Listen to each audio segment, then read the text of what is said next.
Is that All right, done? it's good. It's good. Or I'm shouting out Oh, Utah, hello. I We're have my live now. phone in the Yes. car, so I can't talk to you guys. Second. Kathy made us a vegan, fully vegan dish today. Nice and hot. It has Vegan sausage. sausage, everything Vegan delicious. pasta.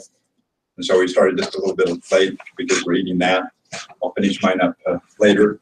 You can take that back.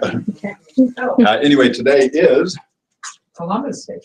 Columbus Day, October 9th, 2017, for all those of you who are here and those online in 5 states now. Today, we're going to start out the way we should be starting out each week with the sharing. In case those that come a little bit late, we'll start that bit first.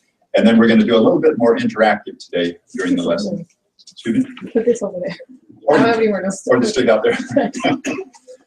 And we'll be talking about some kind of true values and what we're actually doing now, and also get some feedback on how we're doing our goals and how to do that more effectively, and a few other things, and also about assertiveness and self-evaluation.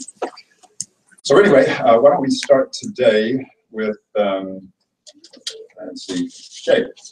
Let's see. Well, I didn't get to do as much this week. Of course, I do my 2 to 3 times the gym this week, and I did it while I was on vacation as well, so that's good. Let's see. My Spanish, I actually kind of fell off with the Spanish. I haven't done it for about 2 nights straight, but I'm looking into another program that I can start doing it with. Let's see. In terms of tell the reason why you went back to the Spanish? No, I mean, one of the reasons you fell off, so you went back for 4 days to visit your Yeah, it was pretty much the Chicago? family. No, Southern Illinois. Flew into St. Louis, Missouri. It's like across the bridge from St. Louis, Missouri. But yeah, family trip for a wedding. And I got to meet my great nephew, which was really nice. He's 3 months old. So it was a good family trip. It's very enjoyable. So that was it for now. You definitely kept your training up well. Definitely did. In fact, didn't you say you did an extra focus this time on just that last little part with the six-pack again? So you Yes. set a good example for your family. I definitely did. I wanted to do that for sure. Yeah, I did that. Jazzy has a bet with me And not eating junk food. for $100 to see if you can make no junk food to sell. Until we go to November Japan. 21st. Wow. See if money motivates. I don't like that. Edward probably cheated while you were gone. Maybe. Well, I'm not betting myself. I'm not the one. Yeah, you can eat the junk food. I can't. I don't want to lose any more weight. If anything, I need to gain a little bit. Yeah. Okay, see, Strona, why don't you tell us how your week went? Yeah, I usually have just one goal, and the main goal I'm working on is develop confidence in leading workshops and presentations. And I held my Relate group again last Tuesday. It was the best ever. Very, So very I good. feel Yeah, it was. very inspired to lead another one soon. I'll lead my next one on the 17th here. Same time, same place. You want to tell them the time? It's 7 p.m. on Tuesday, next week on the 17th. Tuesday next week on the 17th, 7 o'clock. The doors open at 6:45. I start the games at 7, and I lock the door at 7:10. Okay. So it was so successful that it's giving me ideas of where I can go a step further.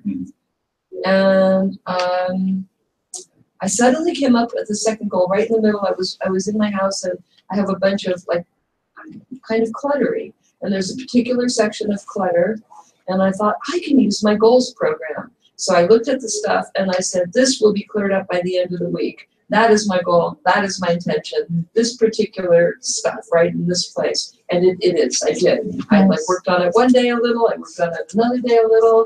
And then it was like getting close to the deadline. And I'm like, no, I want to make it by the end of the week.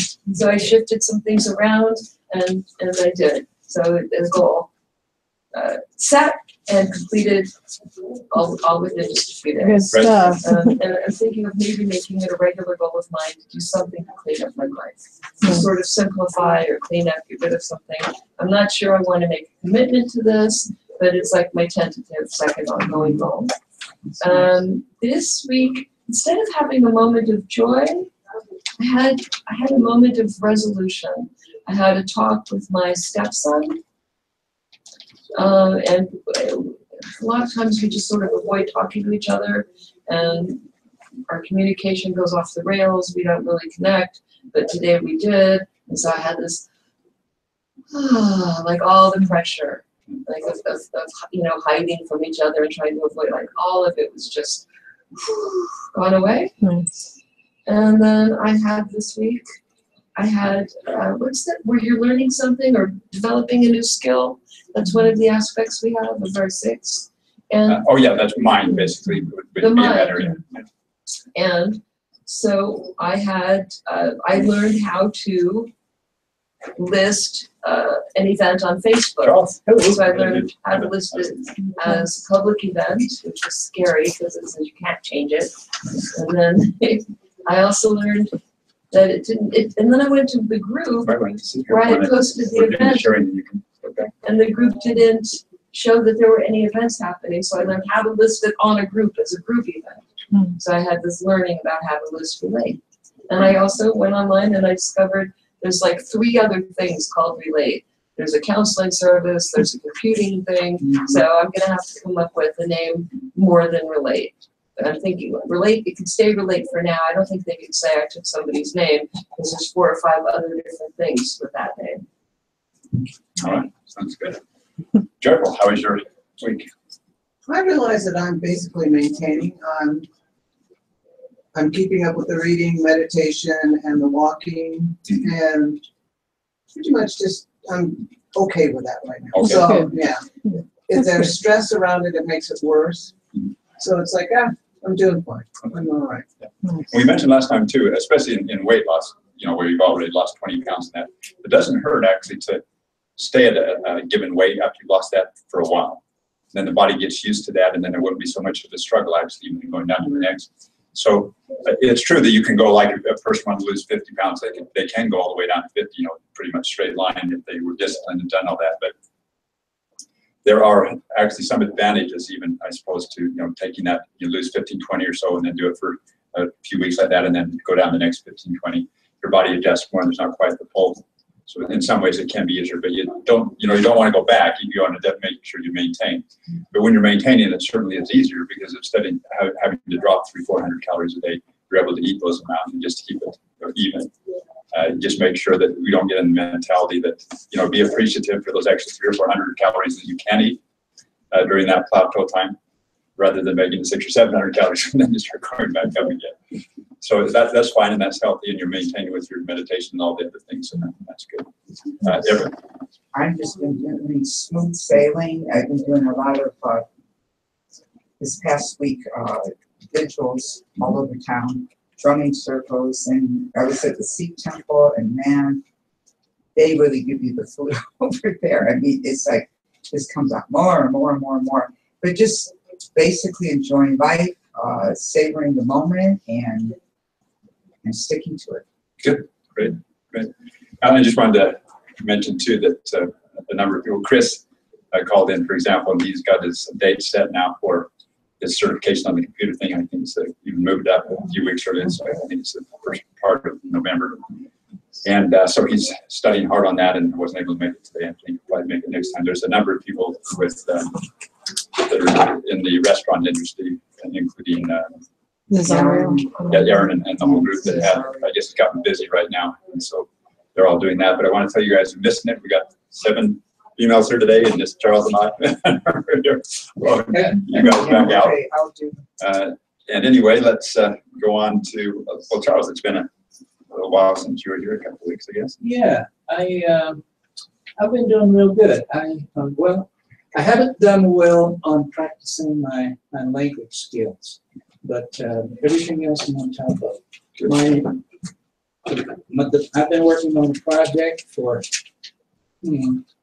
about 3 or 4 months now, and it's really come together well, and I've been putting so much time in on the project that other things have slipped a little bit.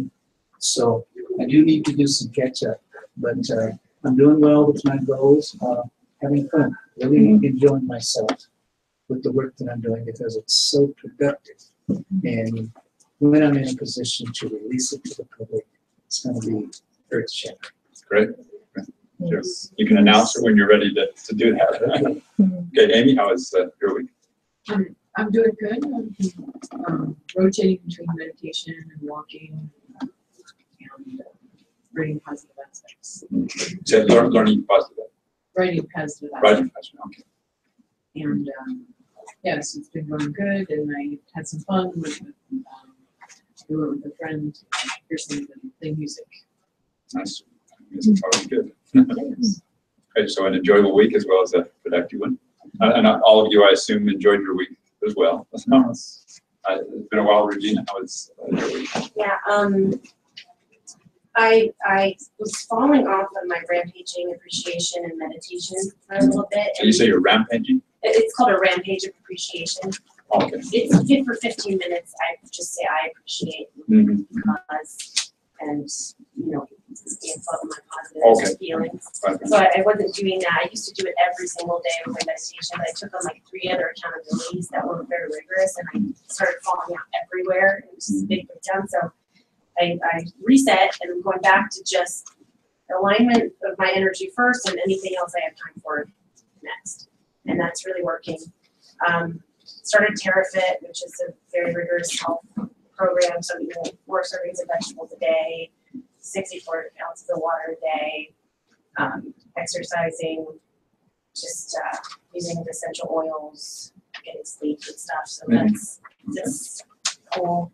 And I figured out how to use this existence structure better. It was like this big book, and it was really great stuff. Like we're talking about saying what you're grateful for, saying affirmations, and it's all in here. But I copied it off and punched it up and made it into something I can carry and actually move through. So I'm getting sharp with my existence structure. So this is good. You mentioned something about your partner being very good on organization. Oh my God, you would just be impressed. All right. It's not necessarily one of my strong points, but I At all. appreciate it. Kathy, go Yes. ahead. I had a great week. I had a great week. I did a refocus on my program, a workout program, and I start every day out prayer, meditation, and then I exercise. And I looked at what was making me fall off, and I just retooled it. And basically, taking advantage of a lot of YouTube podcasts, because there's so many people on there that any subject you could think of, teaching you how to think in a different way. Yeah. So I mean, you're not limited. There's no limitations. So I switch around. I listen to different people, and it's entertaining and it's educational. So so it's been a challenge, and I write down. I keep my notes, and my goal is to just get better every day and to stay positive. And if I have an opportunity to frown or smile, choose to smile. Choose happy. Oh, we forgot to bring our choose happy. Oh my gosh. And then if I have the opportunity to do something nice for someone, I do it. So, Good. I just noticed that, I just realized it was like, I can actually see myself like changing. I mean, it's almost like you're walking out of the store, right? And somebody else is walking in, and you're going to get to the door before they do, right? So you don't have to hold the door for them. So I slow down. So I'll get there. And I'll get there so that it looks like we got it. I'm just saying, it just looks like, hey, we got it at the same time, but I got here a little before you. I'm just going to hold the door for you. Nice. It's like, I'm going to slow down. It's kind of like, I'm going to slow down. I'm not going to speed up. I mean, what's wrong with being nice? Yeah. Right. Yeah, what's wrong with it? Yeah, So choose it just happy. makes you feel better. Choose nice. Yeah. Or choose love. I guess. Yeah, choose love, I mean, and so, I mean, it's like, how can you not? If you really are, what is it? You study a word, whatever your religion is, you really study a word, then you want to show that. I mean, you somehow it should just show. It's not about trying to tell anybody, but it should just be evidence. Yeah, it should. actions. Kind of some Yeah, startling actions, startling affection. Yeah. So, Oh, is kind that- of startling. You made a great dish today too. Thank you. Yeah. But, you know, I just, the negativity and the sadness, and I feel it coming sometimes, but I chase it away. It's like, you know, whatever I have to do to chase it away. So it's like, and I notice the people around me that bring it, but I forgive them. So I look past them. Good. And I'm like, you're not gonna knock me out of this. And I know you mentioned a little story to us earlier that somebody you had brought Oh, here yeah. before that hadn't joined yet. Oh, Right. yes. Asking you all kinds of questions, seeing the difference in you, and so Right. maybe get their interest again. Right. Right, exactly. Because the time will pass, and if they don't be doing something, you know, Exactly. that's one of the things we found. And I know when Shay went back to East St. Louis, there too, a number of people that had were going to join, and they hadn't. And she went, and they're still the same. It's been like Mhm. 4 or 5 months, Really? and you know, Shay's made all these changes, Right. and so it's. Yeah, you got to have a sustained action. That's just all there is to it. Doesn't matter how your feelings are, your ups and your downs, and anything. It's just what you actually did. Yeah. Yeah. And with that, I would start out the lesson saying I got to share Your mine. goals. We would go into what the Your it's first actually word. what you do. First word, good. First word is who.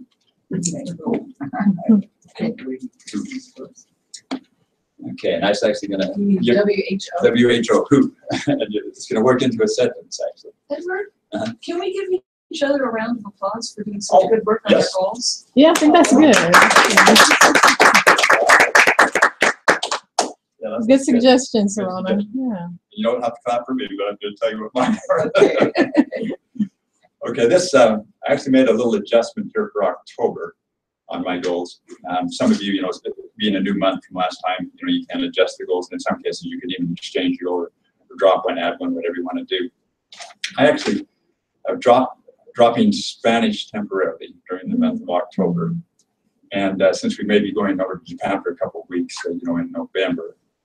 If anything, I might be going back a little bit with the Japanese because I want to do some presentations over there. It's not that I've lost it, but anyway, I'm not totally giving up. I won't say I'm totally giving up Spanish because actually I did meet a person over the track meet the other day, a boxing coach, and he's Hispanic. And I actually getting motivation that I really want to get into it. But I think even though I may surprise you and actually do the Spanish, I'm just saying I'm kind of letting it go here, but I'm actually looking at other programs and the Babbel, and there's different ones. And I probably will because of that motivation I had over there. Will have a real reason to study it. That may come back on, but right now I'm just kind of temporarily not putting the pressure on with the Spanish for just this month. But I've actually, on the other hand, I've added to that where I'm doing 30 minutes of reading. I guess besides the meditation of 30 minutes in the morning, which I've done almost every single day, is adding 30 minutes of inspired reading and trying to make that really very spiritually focused things.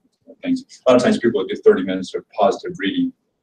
And there's all kinds of positive books out there, you know, that get you positive. But this is more of a spiritual orientation type of thing. And that's been working very well. My running, I'm definitely focused on that now. In fact, today I got a new coach. I should say got a coach. I had one last year where we worked on the sprints and that. And I ended up getting an injury because I got a 2-gun hold when I got close to the world record on it. This time we're starting on the other end instead of the 100-meter and that type of thing. We're going to start with the mile, as I mentioned. And so we got a plan all set up now. I have my first session with him tomorrow. Get time to do a little thing at the track meet here on Saturday, working again towards January. But he's been willing to take me on at a reduced rate at the beginning, looking towards a world record. And then there's a good bonus if we get to the world record, but he has enough confidence in me when he can see that he's willing to do that. So that's something I was kind of looking for too. So I'm excited about that. And one of his main things is not getting injured, and that's always been my Achilles heel. It wasn't that I didn't get my times down very quickly. Like this last time I told you about a month and a half ago, I was going from 6:04 down to 5:36 in a few weeks on the mile. But I take it down too fast. I don't get enough base. And so he's going to keep me honest on that, make sure I get my base miles in, make sure I do not overdo it. Laziness has never been a problem with me, it's just overdoing it. So we're going to see what happens with that. And so that's kind of You Are the Project now is a real main one, obviously. The running is a real main one. And then in preparation too for Japan and that, but those two are kind of the main ones. And of course, enjoying as we're doing it, which isn't an easy thing to do. All of you that know that are in your own businesses and that. but you do just have to make the time. You have to consider it business. It is your business to meditate in the morning. It is your business to exercise. It is your business to spend that time. Because otherwise it ends up not being you as a project, it's the business as the project. And so I always have to keep coming back to, you are the project. And talking about that one too, I think it was Kathy mentioned, there was a Japanese worker that died of, they call it karaoshi, which is death from overwork. Worked 159 hours of overtime in the month. And I guess she'd been doing over 100 plus for quite a number of months and died there. They have quite a large number of people that do die from overwork there. But again, they certainly weren't making themselves the project. They were making business the project. And unfortunately, in Japan, the whole identity, everything is associated with the company they're at. And they never want to let the company down. So it's even more amplified than America. I mean, we work hard too. And there are people that put themselves in the hospital and that from overwork. But over there's even more pressure from the company and society and not wanting to let anybody down or whatever it is. And they become almost too selfless. It's really kind of mindless selflessness. It's not really, I don't know if it's a love selflessness. It's just don't want to embarrass myself. I just want to cooperate with everybody's selflessness. But yeah, just reminds one, and you'll see this all the time when you have friends that end up ruining their health, or they've been diagnosed with sugar diabetes or heart disease or cancer or arthritis, whatever it might be. They obviously did not make themselves the project. And this goes into really what our lesson is quite a bit about today, is what truly, and we've talked about this in various ways, what truly is your value? What truly is it that is your guiding principle in life? And what is it that truly you are all about? Again, it usually ends up, when it really comes down to it, it ends up being that most people are all about business and making money. I mean, that's just kind of the typical thing, and that's what we're bombarded by. And people, again, all the time will say, health's important, relationships are important to me, my family's important to me, all these things they say. But there's a saying that says, who you are and what you want to be is what you do. So who you are and what you want to be is what you do. And actually, the second key word I'm going to say, who is who, the next one is you. The second one is you. But there's another quote I heard, and I can't remember who this was by, but they're talking, and the person was giving them a lot of information, talking. He says, I don't need to know anything about what a person is saying to know what they're about. He says, all I need to know is what they are doing. The talk means nothing. You show me what they do day in, day night. You show me their actions, and I'll tell you where their values are. I'll tell you what they're really all about. And so if we honestly evaluate ourselves, and if somebody, let's say an alien, was looking and observing us, or they were watching this from morning to night every day, and we're maybe out telling people how important we consider family to be, those that have families. We're out there saying how important we consider health to be, or whatever it is. And yet, when they're watching our actions, all they see is us, going to business, so working on business. In fact, they can even read our thoughts that say, and everything's all thinking about business and making money. No, that obviously is not that health thing, that valuing family, that thing is not really what they're about. It really truly isn't their value. It's their actions that are their value. And we also talked before about how your thoughts become your actions, become your habits, become your character. So, if it doesn't go past the thought stage of, oh, this is important to me, and especially it never goes into action, let alone becoming habit, how can a person possibly say that health is a value to them when their actions, even though work, they're spending 60, 70 hours a week, but they're spending 10 minutes on health, on exercise? Is that really a value to them? Is that really important to them? Of course not. The same thing for somebody who says, I want to be spiritual, I want to be this loving person, I want to be this good person. And again, they're spending 50, 60, 70 hours on work. How much are they actually spending in prayer and meditation? 5, 10 minutes or something during a typical week. So again, that's totally just lip service and talking. It obviously is not their value because it's not their action. So this is simple, but it's so very true. Oh, I'm going in there. That's it. I've been outside for about 15 minutes. Oh, well, let's see. I didn't know how to get in. Oh, fantastic. I'll get after 6:30. Yeah, if you just call in. Call where? My Call you? Okay, I'll go next time. Sorry about that. Anyway, we're just talking about values here are basically, you know, I'll say this one more time, it's important anyway. Who you are and what you want to be is what you do. And again, a person doesn't need to know what somebody talks about, being good health, family being important and everything. If they see their actions and all they're doing is business, then no, their true value is just business. If you're not doing the meditation, then the true value isn't really the spiritual and everything. If you're not doing the 2 or 3 hours of work of exercise, even though you say it's important, 60 hours on work and 10 minutes on exercise, well, obviously, health or exercise is not a value to you, even though you might say it's a value. So again, this whole thing is about, since it is you are the project, and since we know that the most important thing for us ultimately is going to be our health and our happiness. Now, it's true that we're thinking oftentimes about we're going to become happy through just doing business or through making money. But, you know, statistics show that that's just one part of it, that there's many other aspects. So we have to be doing those other things that are also going to create the happiness, which of course is, you know, the service, the meditation, relationships, you know, and keeping that going. And the health is such an obvious one, and yet we'll have to say it again and again and again, because as obvious as it is, the vast majority of people are not doing it. And again, it comes down to what is their true value system. Most people's value system absolutely is not health. And it absolutely is not really nurturing those relationships. It absolutely is not truly becoming spiritual, because it's all about making money, all about business, all about that. So I want everybody to really be introspective on this. I mean, we'd like society as a whole to do this. And it kind of comes back to the whole purpose of You Are the Project, is to actually get us to be a little more honest about our own evaluations of ourselves. Because who we think we are and who we actually are, and especially from somebody, like I said, an independent observer, an alien or something watching this, all they would see would be our actions, what we're doing.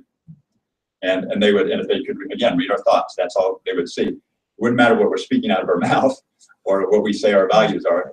That's how they determine what our values were. It was exactly where are we spending our hours on that. And there's an interesting one that Frank Laubach, I've mentioned him before. He was one that I was going to put in my book along with Peace Pilgrim. And he talked about how people, you know, that come into church and that even, and they will spend 2 or 3 hours, you know, a week at church, but they're wanting to become spiritual. And those that, you know, look to Jesus as their example, or those that look to, whether it be Allah or Buddha or whatever it is, you know, what are they actually doing to become like that person, this, you know, this godlike person? And when it really comes down to it, people to become a PhD or to become an attorney or whatever it might be, they're putting in 50, 60, 70 hours a week, you know, for years to do that. And we expect to become spiritual and loving like this by 10, 20 minutes a week of prayer or something, or, you know, maybe an hour or two at church. I mean, it's just, it doesn't equate. And again, it shows again where our actions are as compared to, you know, what our true value is.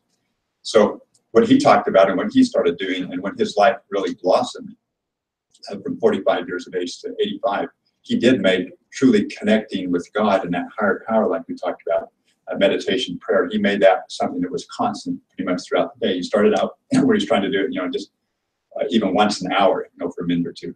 And then he got to where he was trying to do every 15 minutes to kind of bring into mind, you know, God and being connected and doing that lovingly. And then he got it down to minute by minute, even for a few seconds to think of, in his case, he was thinking of Jesus.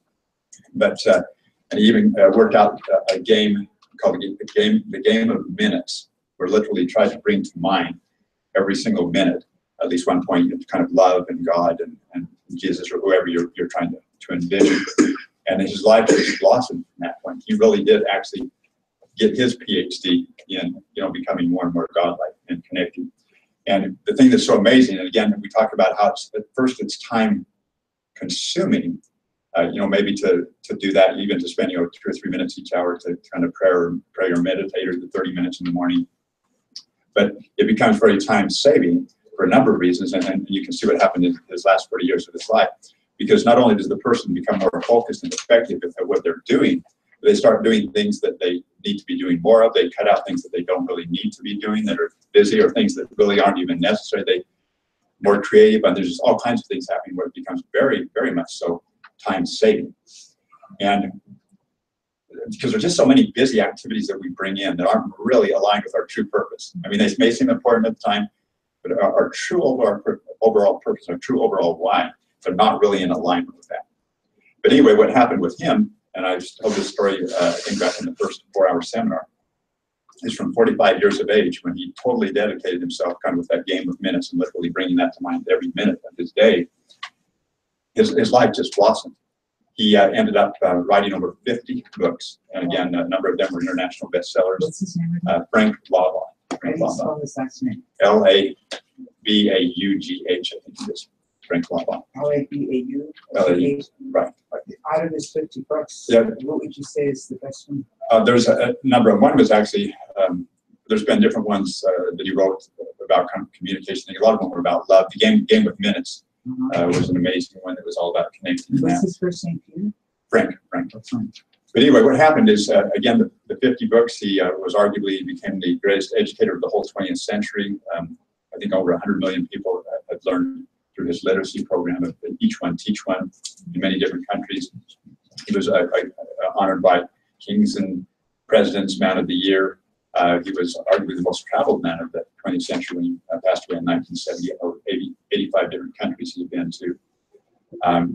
He was advisor to kings and presidents and different things he wrote. I mean, just amazing what happened with him, because if he had just been focused on a project, so to speak, I mean, and not focused on being connected to the source, you can imagine how different his life would have been. I mean, he was a smart guy, so he would have accomplished a degree of things in probably one area. But it's just amazing in all those different areas how much he ended up accomplishing and helping people, and being so happy on the journey too. See, that's the other thing. Not only got the benefit of God making us more than ourselves when we do partner with God or with the higher power, but also enjoying the journey so much more. So you get a double benefit with that. You're actually getting the thing that you really want anyway, which is being happy. You'll get that for the next 20, 30, 40, 50 years of your life. But you'll be so much more accomplished in the things that really do matter. And you'll find out what your true abilities are and what you're truly good at, what you truly are best in helping people. And so that's, again, can't reiterate or emphasize this enough. Getting connected and making that our number one priority is so much more important than putting in 10, 12, 14 hours a day of work. We'd be much better off to spend 2, 3, or 4 hours of connecting and say 6 hours of work than we would have spending 10 hours of work with no connecting. It'd be far, far better. And but so very, very few people do that. I mean, I don't know if it's 1 in 100, even 1 in 1,000. But when you do get that person that actually does make that, their number one priority, they start to shine. They start to be that person too, that when you're out in public showing the startling affection, the person that, wow, this person's surreal. People are more attracted to them. They are able to take advantage of opportunities more. They think of different opportunities in a better way, better ways of doing the same thing they're doing. I mean, the benefits just go on and on and on. So I hope, and I will talk about this quite regularly, get back to your value system, and really your value system, even in determining that, how are you really going to be able, or how do we determine what our true value system is, or what we really should be doing if we're not, connected to the source of everything, the source that gave us life, the source of everything that's going on. And for those of us that believe it, I believe that there are certain, I don't know if you call it destinies, that's probably a word that's a little bit abused, but I say that there's certain potential that we have when we're born into this earth, that if we would really connect and make that number one, keeping connected and making love our number one goal and being of service to others, that it's amazing how we would blossom out like Frank Laubach did in Peace Pilgrim and a number of the greats, how our life would change out. And so very, very few even tap the surface of that. So that's why you have so very, very few, outstanding people. I mean, you'll get some people that maybe are outstanding in doing a business or this and that, but ones that were truly happy, truly balanced, truly made an effect in other people's lives, changing them in a lasting way. It can only really be those ones that are connected and finding out what that potential is. So again, from week to week, I hope that becomes more and more of a priority. And I can guarantee you, the more that connecting and spending that time happens with you, the easier it's going to be on these other goals that you've got. Whether it be your health goal, relationship, whatever, losing weight, all that stuff's going to be a heck of a lot easier. Still want you to have self-discipline even when, you're not connected, because, self-discipline, the act of all human virtues is self-discipline. But just make it easier on ourselves by, doing that connecting and making that a priority. And then again, the honest evaluation on, really what are my values? Okay, well, how did I just spend my day today? How did I spend my week? I mean, really go back hour by hour. And that's why too, you remember the paper that I introduced, that I carry around, that has the, you basically put your schedule and that on and write down things you're doing during the day. If you'll sometimes go down the side and write, 9 a.m., 10 a.m., 11, 12, 1, 2, 3, 4, 5. And then each hour, well, my watch rings, and I would still recommend, if you can, it's like $15 to get one of these watches that ring on the hour. When that hour rings, you just write down just a little note of what you've done for that past hour. And if we truly are believing that we're working for a higher power, for a higher cause, for God, each hour we're going to see what we've actually been doing. And of course, whatever, if you have a project you're doing, how much did you actually do of activities during that hour that are actually going to, the bottom line, if it's a business, what did you actually do that's going to be productive, whether it's those phone calls or whatever it might be. I mean, this goes into all areas, not just, you as the project, but even in the business. And if you do that every hour, again, you will find that so oftentimes an hour will pass and you really haven't accomplished much. I mean, you've kind of been busy and whatever, but when you really look at it, at how that's going to contribute to the bottom line, either the bottom line of your business and profits, or the bottom line of your happiness, or the bottom line of your health, the bottom line of your relationships, you'll find that you're very inefficient, most people, from hour to hour. And so what it does is it kind of focuses you back and reminds you, okay, this next hour I'm going to do better. This next hour I'm going to really get on what I need to get on. I'm not going to get sidetracked. I'm not going to get on autopilot. I'm not going to go on an endless, meaningless conversation or TV, whatever it might be. And you don't have to do this, all 16 hours of your waking day. Even if you do this like for 4 or 5 hours during the day, I mean, you're doing really good. Especially if you do it 8 hours, like for an 8-hour day, and then let it go. Get to 5 o'clock or 6 o'clock, and then you just enjoy and do whatever you want to do. On the third word, remember, okay, the third word is you. Okay. That was the second one. Yeah. Oh, it should have been R. R. Okay, it should have been R. So it's who are you? I just got gave that away to somebody. Flashes to the end of the list. So it was who You are who? you are. But it was who are you? Anyway, if you get those 3 words. Now we have who you are. There you are. Could do that too. Yeah. As long as you get those 3 words for this lesson, you'll be good. Those that you send in by email. So, let's see where we're at. So the focus then, and going, who are you? What were we just? Okay. Each hour. Each hour. Yeah. Each hour. Okay, yeah. So make sure. Yeah. Just give that a shot. I'll tell you, it is a little bit. Takes a little bit of getting into the routine of it. But I can guarantee you, if you'll do that, you will have some really productive days when you do that. You might choose to take a whole day off. You say, okay, I've done 2 or 3 days, a little burnout, I'll just go like that. That's fine.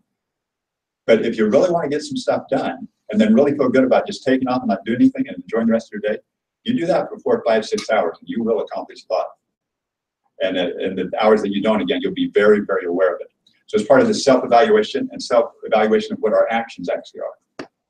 And how ineffectively usually we are spending our time. I'm very much of the mindset of work hard and play hard too. And you can't if you're just working you're going through the motions, you're doing the autopilot and everything. I mean, you'll be working endlessly, and then you usually don't hardly have any time to play. And you don't necessarily even accomplish that much. You might have accomplished as much in 4 or 5 hours as you did in 10, and you could have really enjoyed for 5, 6, 7 hours. So. Give that a shot. I hope that maybe some of you will have some experience with it. Just remember, it's really easy. Just fold this paper up into 3 different times. Hold it down to there. Put your day and your date there. You can run your hours down here. In here, I have my schedule and things that I'm doing. Over there, it's in your pocket. It's always with you. I usually have my little mini pen. But so our self-evaluation and our productivity, those are big ones there. And let's see. There's also, along with, we talked about before on control. They found through studies that the more a person has kind of control of generally when things are going on, there's many things we don't have control of, it's true, but the things that we can control to a degree, they do tend to have a lot more happiness. The level of happiness is higher. Again, the doctor that's always on call, or the real estate agent that's always on call, that never knows when they're going to have to go out and do this and that. They don't really have control of their schedule or anything else. And so whereas a person that can schedule in and do it according to their schedule, and it's not, you can't always ideally do that, I understand, but the things that you can get control of, and we can control, for example, how long we talk. If we really say, I've got another appointment, so I've got to call, or there's a number of different things, even in difficult industries, where you can set aside a certain time where you say you've got a meeting or whatever it might be, but learn little by little to kind of get more control over the things that you can control. Learning how to say no, of course, is an important one. Assertiveness training, I don't know if any of you have ever had that type of training. But even oftentimes we can be very strong individuals too, and can say no to certain things, but then there's certain things we don't recognize that we can't say no to. And it has to keep going back. You don't have to be like a robot or totally regimented, but it just keep you reminding ourselves, what is our true value? What is our true purpose? And are we really accomplishing it? And is this thing that that we take on or that we don't say no to, is it really in alignment with that? Do I really have the time for it? And it just makes it different if you can focus from, first of all, making sure you get taken care of what truly is important to you, and then you really want to do extras or whatever it might be. You can do that from a place of reserves, and because you really do want to do it. And that's different too. Because if you're, to go back to this too, I mean, if you're really enjoying what you're doing, even if you're working 10 or 12 hours a day, if you truly were enjoying that, that could be part of your leisure and your pleasure too. So I understand that. I'm just saying that most people really are not very much in control of their actions, what they're doing. They're really not making honest evaluations of truly, what their value is as opposed to what their actions are. And so, and because that connectivity isn't happening, very few people, reach their potential and have that joy and that happiness, and also enjoying the journey like they truly could be doing. Simplification, just throw that one in. I know that Sharon is going through a process now with some simplification. The more you can simplify and declutter your life, and this isn't just with, although it's pretty important too, it's not just with having the house, decluttered or simplified, or cutting down on purchases, or things like that, getting rid of things that we really don't need and that are time consuming. It has, it really even goes to relationships and different things too, because that again comes back to our value system. We talked about before, the people that you spend time with, and that a lot of times, you'll gravitate to being more like them. Sometimes we almost need to even cut off certain people or spend more time with these people and maybe a little bit less time with them. That's part of the simplification and decluttering process as well. So whatever you can do to cut down and kind of go into the minimalistic theme, the things, again, that are really of essence and really productive, stick with those. The things that are periphery are not really accomplishing much and just busy, and especially if you're not enjoying it, just cut those off. I mean, just say no to it. Have the discipline, and that's part of self-discipline. Have the discipline to be able to say no, and also there is a courage factor that comes in. It's very difficult for people. A lot of times people say I'm not fearful, but the embarrassment or the expectation or whatever it is, not being able to say no to that takes some courage too. And it's nice if you can have a little tact with it. I mean, you don't want to just be blunt and blow somebody off. But there are ways of being tactful and saying no and being assertive in kind of a nice way. And a lot of the simple ones, again, are just saying, I'm sorry, I've got an appointment there. I had this time that I have blocked off. Or, your appointment for meditation, for example, I had an appointment. I mean, you can say that. You have an appointment with your higher power. You have an appointment with God. And that's probably a good way to think about it, too, because if it doesn't become as important or more important than your business, you're just probably not going to do it. The exercise, all those different types of things. So that's part of your simplification process, part of the self-discipline thing, part of the courage thing as well. Let's see, we got the self-evaluation. Okay, let's see, self-discipline. Okay, let's hit one more thing here. This has to do with let's see, Elsie, I don't know if you want to, actually on the sharing part, we of course went through earlier and did the sharing of the week of that. Did you want to participate in that, or wait? No. To keep you accountable and make you do it. She already has a t-shirt, just turn around, just do it. Let's do it. Just do it, okay. Add something, can I share something? Yes, please. So something I distinguished about myself is that I during PMS week, I am highly bipolar. Okay. And it causes havoc in my relationship and for myself even, because I don't like being that way. And I realized I track my cycle. I could totally plan to just line with my source energy more during PMS week And also, I noticed guys have a like a hormonal cycle that's a 30-day one as well, but it's not obvious. Mhm. Well, I figured out what Louis is. Okay, It actually is with the full moon. interesting. So I've decided to start tracking his too, because like last week we landed on our both at the same time. Uh-huh. It was like a big like ordeal. So that's something. That's good, yeah, well, that's part of know thyself. Yeah. Yeah, that really is, the way you can know that and kind of plan for it and make adjustments for that. You know, maybe that time you need double the meditation and Yeah, whatever it might and be. why not? I Yeah. mean, why not make smooth that out? Yeah, because otherwise you end up digging yourself in a hole, and even though you're doing actions, probably could be negative actions and things where you'd be better off not doing anything. So, very good, appreciate that. Okay, so this thing on the this logical thing, I told you in the beginning that the course that we of course would be working on the obvious ones of health and happiness, relationships, and those things. But also I wanted to teach and try to get everybody to become more logical thinkers, because there are very few what I would call real thinkers or truly logical people. There's a lot of people that are quite intelligent and smart, but when it really comes down to logic, and that kind of is associated with wisdom,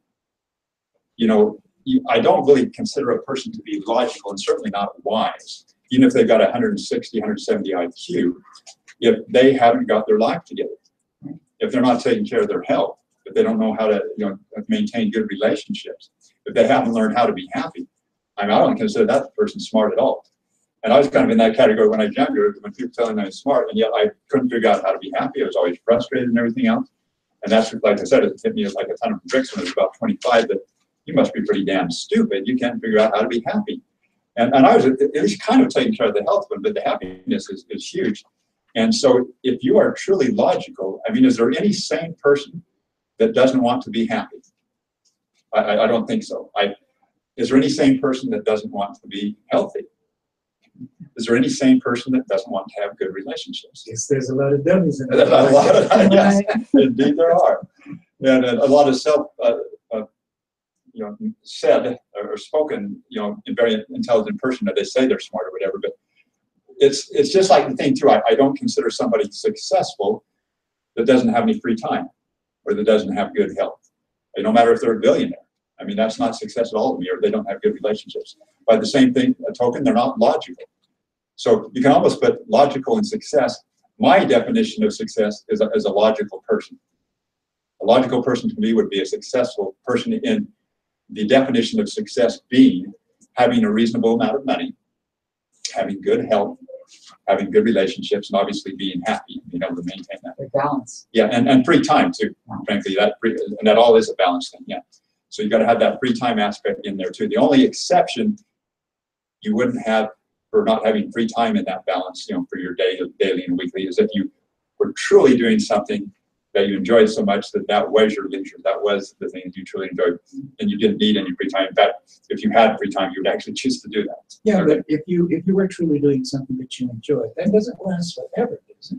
You probably not, but although interestingly, if you get on a project that's bigger than yourself, and I've seen this, whether it be in Albert Schweitzer or different ones, you get on that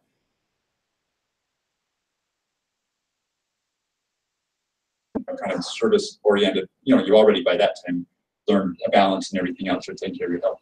There are people that are able to, in projects that they work on that are truly for helping others and bettering the world. And these people, if they're really going to be effective, can do it for a long time.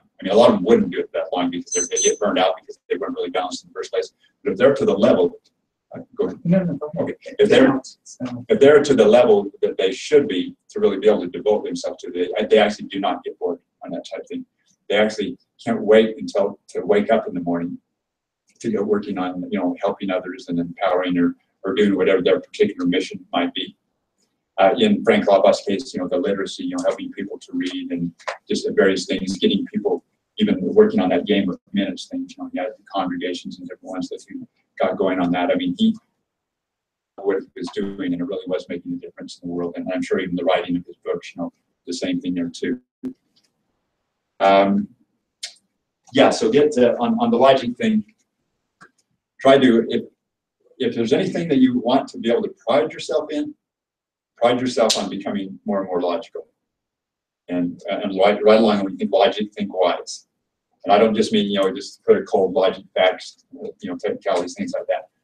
I mean, the logic of being a high level person. Remember, we're trying to become the unique, superior version of ourselves.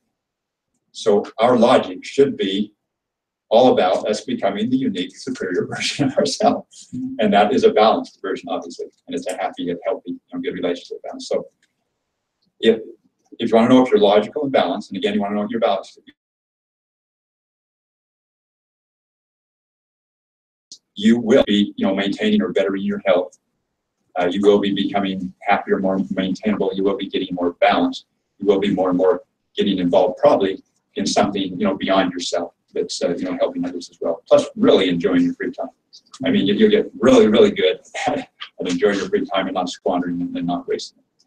So we'll go more into this logic thing too, and I'll be giving some specific examples of even supposedly very logical people or supposedly very smart people are doing just the stupidest things when it comes down to those very things we're talking about, the relationships and the things they're doing. Because it's just, you've heard in the Bible, straining at a gnat and swallowing a camel. Well, basically, there are a lot of people that, I guess they consider themselves smart, but they make such a big deal out of a small thing, out of making a mountain out of a molehill. Getting all upset about 1% of the thing and not focusing on the 99% or even the 10% and the 90%. And you see this all the time in politics and everything else too. They're focusing on a small bit of the problem to the exclusion of not taking care of 90 or 99% of the problem over here, not even talking about it, let alone doing anything about it. And that comes to our personal lives and everything else. I mean, relationships and things, don't sweat the small stuff. Don't get upset about small. That is not logical to get upset about small things. It's not logical, to be unhappy about small things. And it's also not logical to not be thankful really for all the great things and things that we do have going on. So you'll have to check this. This is an individual thing, and it's nice sometimes if you can get an accountability partner or somebody you're working with or somebody that will give you honest feedback, because we oftentimes don't realize how foolishly we're actually acting and how illogically we're actually doing things and getting again upset about small things and not taking care of big things and not having things in proportion. So if you can get feedback from somebody, in fact, don't ever take even if somebody, even a total stranger or someone you may know a little bit, gives you some. It might be a criticism. Your first thing might, when they're criticizing you, you get stubborn and you want to fight back about it. Anytime anybody will give you input on something, you may not totally take it in, but you would be a wise person to at least listen to it, evaluate it, maybe take 50, 60, 70% and say that could be true. Let me think about it. Don't have that stubborn reaction. That's not logical to be stubborn.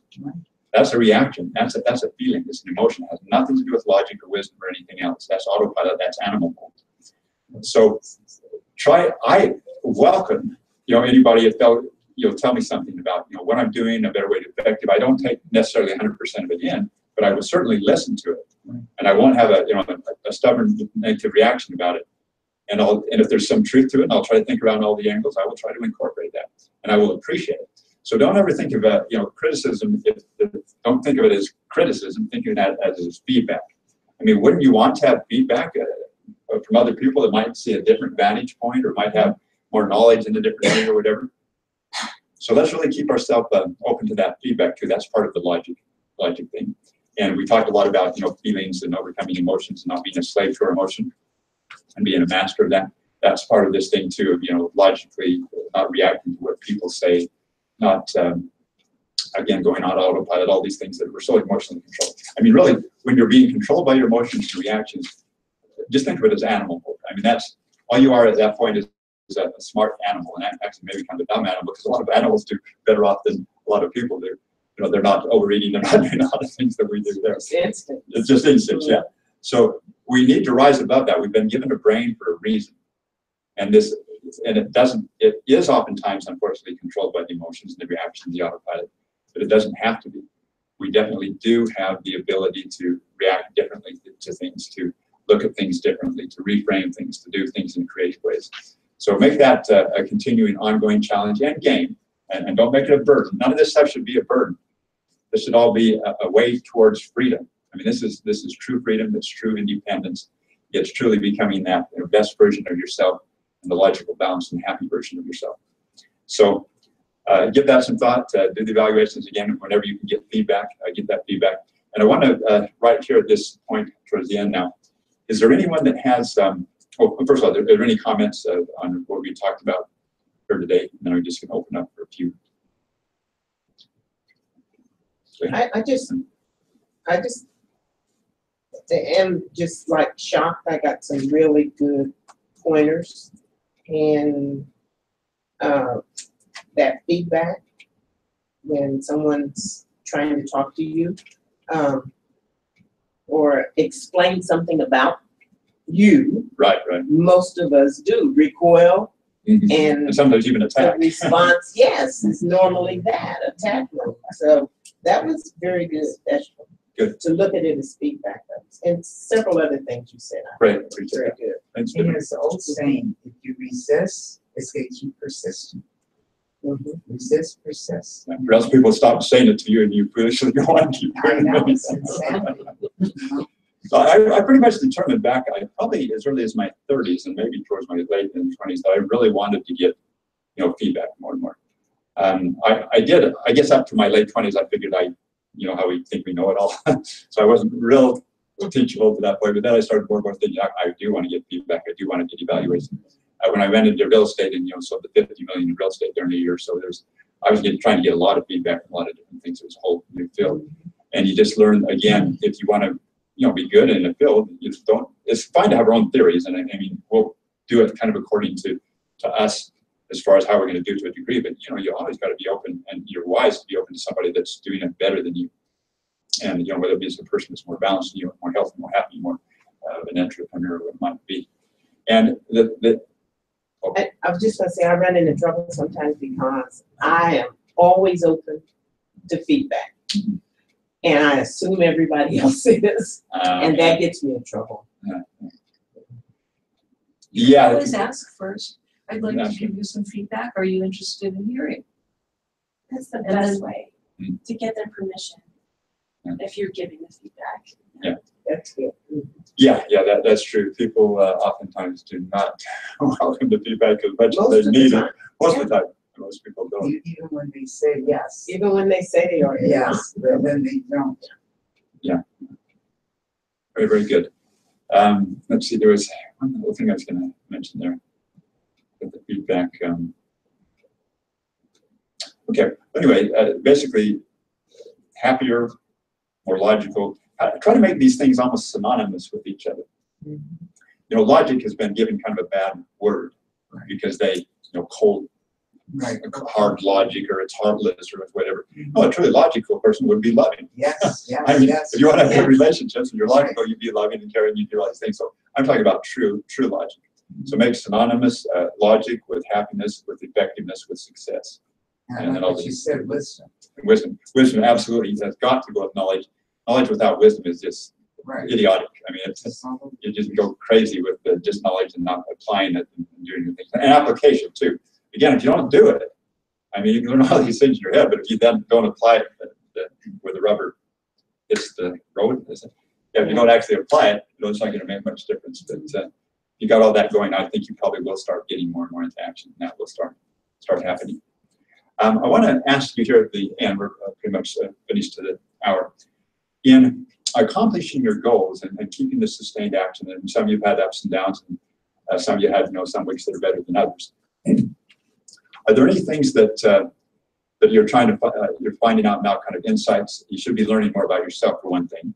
You should also be learning more that moods do change, and of course, especially cycles. Obviously, we know those are systematically changed, but good days, bad days, thinking negatively, and then and then several hours the cloud lifts for some reason or something happens. It's weird how just really when you're thinking negatively, feel negative, it's always better not to think. I mean, you'd just be better off to just stop the thinking and wait till you get your mood changed, because it's so counterproductive.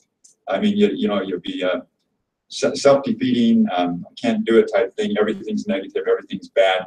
You really would be better off to not think at those times. I mean, that'd be the very time that meditating would be really good, because as soon as those feelings change, all that stuff that you thought about, it meant nothing. It was just wasted thinking, wasted energy, and wasted pain. I mean, unnecessary pain.